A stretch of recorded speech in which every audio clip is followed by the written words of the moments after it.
हम तो यही कहेंगे कि नीतीश कुमार जी ब्रेनलेस हो गए हैं। नीतीश कुमार जी का प्रशासन पर कहीं भी अपना पकड़ नहीं है। हम तो यही कहेंगे कि जो उनका आरएसएस वाला सोच है प्रशांत किशोर जी का, भाजपा वाला सोच है, भाजपा का डी पार्टी है, पहले तो अपनी चश्मा और अपनी सोच को बदलना चाहिए उनको। नमस्कार, मैं प्रेम, आप देख रहे हैं एमके न्यूज इंडिया। आरजेडी विधायक सुरेंद्र राम से जब पत्रकारों ने पूछा कि बीजेपी से लेकर तमाम जो एनडीए के घटक दल जो है वो कह रहे हैं कि अब जिस तरह से सुशासन की सरकार कही जाती है उसका भी अब खौफ दिख रहा है। अब देख रहे हैं कि प्रशासन के डर से जो है जो अपराधी थे वो सरेंडर कर दिए। इसी पर क्या कुछ कहते हुए नजर आ रहे हैं आरजेडी से विधायक सुरेंद्र राम, उनको सुनिए।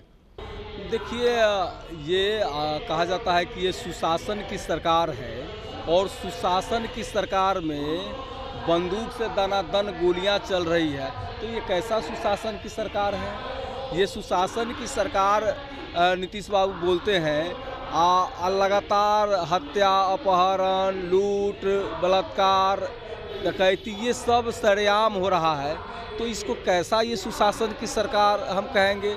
हम तो यही कहेंगे कि नीतीश कुमार जी ब्रेनलेस हो गए हैं। चूँकि देखिएगा कि कहीं भी नीतीश कुमार जी का प्रशासन पर कहीं भी अपना पकड़ नहीं है। प्रशासन लापरवाह हो चुके हैं और लगातार देख रहे होंगे कि प्रशासन का किसी भी अपराधियों पर उसका खौफ नहीं है। अपराधी जो है बेलगाम हो चुका है और लगातार हत्या, लूट की घटनाओं का अंजाम दे रहा है।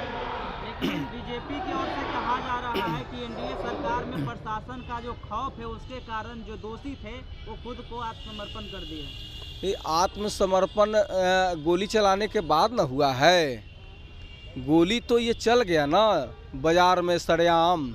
तो ये सारे घटना को हम लोग निंदा करते हैं और सरकार को, मुखिया को हम लोग कहते हैं कि आपसे अब सत्ता शासन संभल नहीं रहा है, आपको इस्तीफा दे देना चाहिए।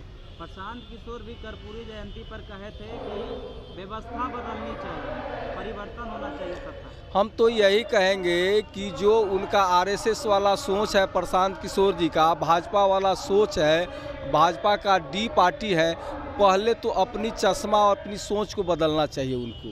ये तो आगे जैसे कि आप देखे होंगे कि 2020 में भाजपा इस्तेमाल किया था आपका इनका क्या नाम है, चिराग पासवान जी को। तो इस बार जो है ना, फिर ये भाजपा का दूसरा डी पार्टी के रूप में ये काम करेंगे और ये कहीं ना कहीं भाजपा का डी पार्टी है और जनता में जा कर के सही मुद्दे को नहीं उठाना, उलूल जुलूल करके छात्र को लड़वाने का काम ये कर रहे हैं।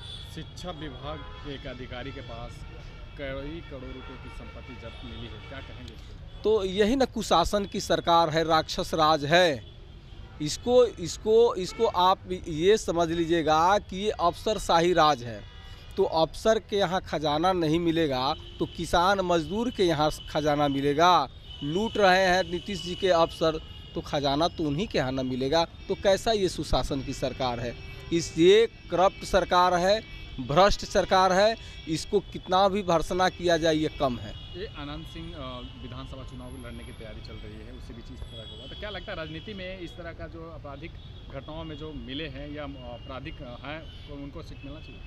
देखिए, ये तो अब जिस पार्टी दल में है अब उनको विचार करना होगा कि उनको टिकट देना है कि नहीं देना है, और टिकट देने के बाद जनता विचार करेगी कि उनको वोट देना है कि नहीं देना है। तो हमें ये लगता है कि जनता विचार करेगी कि ऐसे आपराधिक छवि के लोगों को जनता एक सिरे से इनकार करेगी और आने वाला 2025 में जनता की चाह, किसान मजदूर की चाह, बेरोजगार का चाह, नौजवान की चाहत सिर्फ तेजस्वी और सिर्फ तेजस्वी ही है। तो तेजस्वी जी का आना तय है और जो महागठबंधन से टिकट लेके आएंगे, जो लड़ेंगे, उन्हीं का जीत है तय और एनडीए का टाई फिश। एक आखिरी सवाल है, तेजस्वी यादव को जैसे ही पदभार मिला है, जो आरजेडी का जो का पावर मिला है, कहा जा रहा है कि नेताओं को सीट नहीं मिलेगा, कार्यकर्ताओं को सीट मिलेगा। अब ये तो आदरणीय हमारे नौजवानों के नायक अपना सोच विचार करके सीट का वितरण करेंगे और जो अच्छे छवि के लोग हैं या फिर जो जीतने वाला जो घोड़ा है उसी पर अपना दांव लगाएंगे। इसमें कहीं वो अपना सोच विचार के बहुत सा काम करते हैं। जो बोलते हैं वो सोच विचार के बोलते हैं, जो बोलते हैं कैलकुलेशन करके, जो बोलते हैं हिसाब करके बोलते हैं।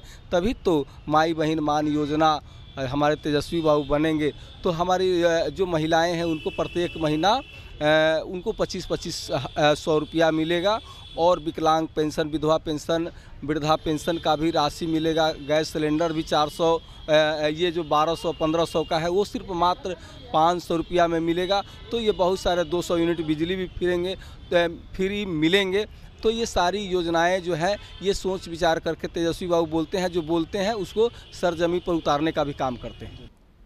तो आपने सुना क्या कुछ कह रहे हैं, उनका साफ तौर पे कहना है कि देखिए सारा काम हो गया, गोली चल गई, उसके बाद सरेंडर किए।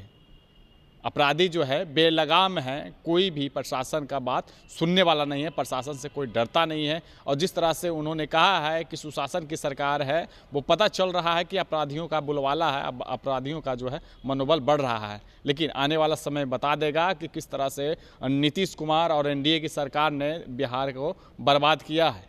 तमाम जो बातों को आपने सुना, क्या कुछ कह रहे थे, इस तरह के तमाम खबरों के लिए बने रहें, देखते रहे एम कुछ मीडिया। धन्यवाद।